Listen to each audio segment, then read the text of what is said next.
कल पुलवामा में हुए आतंकवादी हमले में 42 से ज्यादा जवान शहीद हुए और कई घायल हुए।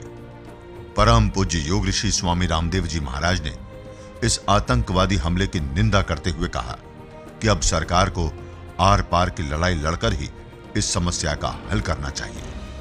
कल की दुखद पूर्ण घटना पर श्रद्धेय आचार्य बालकृष्ण जी ने भी शहीद हुए जवानों के प्रति अपनी श्रद्धांजलि व्यक्त की तथा इस कायरतापूर्ण कार्यवाही की कठोर शब्दों में निंदा की।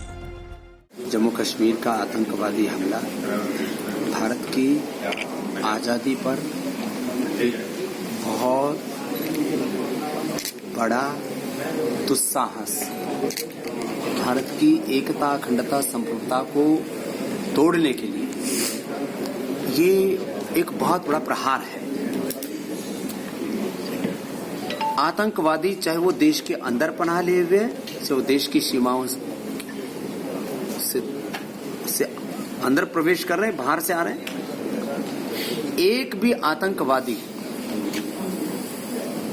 वो जिंदा नहीं बचना चाहिए। और खास करके हाफिज सईद और अजहर मसूद, वो तो जहां पर भी हैं उनको जिंदा या मुर्दा या तो भारत लाना चाहिए या उनको ओसामा बिन लादेन की तरह वहीं दफन करना चाहिए।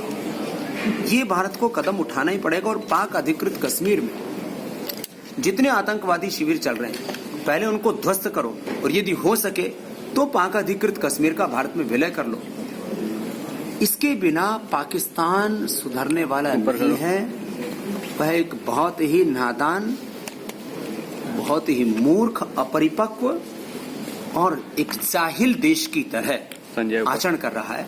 तो भारत के प्रधानमंत्री को अब एक बड़ा कदम उठाना पड़ेगा और पाकिस्तान को सबक सिखाना पड़ेगा एक्शन के द्वारा। क्योंकि हमने बहुत बार कहा है कि हम शहीदों की शहादत का बदला लेंगे। जुबानी जंग तो बहुत हो गई, अब जुबानी हिसाब किताब से बात बनेगी नहीं। बड़ा एक्शन देश के प्रधानमंत्री को लेना पड़ेगा और सारे देश के लोगों को प्रधानमंत्री के पीछे खड़ा होना पड़ेगा। इसमें किसी भी तरह की कोई ओछी राजनीति नहीं होनी चाहिए, क्योंकि यह देश की एकता, अखंडता और संप्रभुता की बात है। क्या फिर से सर्जिकल स्ट्राइक की जरूरत है? नेशन का वो छीन लिया है। देखिए, सर्जिकल स्ट्राइक ये तो अब उससे आगे बढ़ना पड़ेगा। सर्जिकल स्ट्राइक से आगे बढ़कर के पाक अधिकृत कश्मीर के आतंकवादी शिविरों को ध्वस्त करना पड़ेगा और पाक अधिकृत कश्मीर का भारत में अब विलय करने का वक्त आ गया है।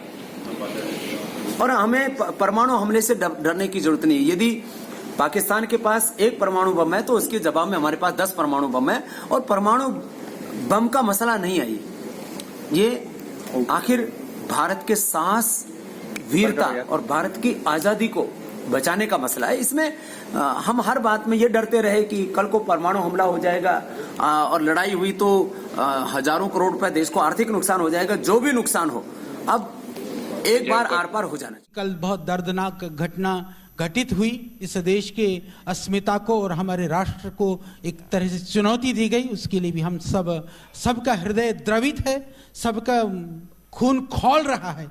मेरे को सुबह से कई मीडिया वालों ने पूछा कि आप क्या कहते हैं। मैंने कहा मैं वही कहता हूं, एक जो हिंदुस्तानी को कहना चाहिए वही सबके दिल में है। वो यही है कि इस तरह की हरकतें करने वाले कभी भी आगे ऐसे दुस्साहस न कर सके। हमारी सरकार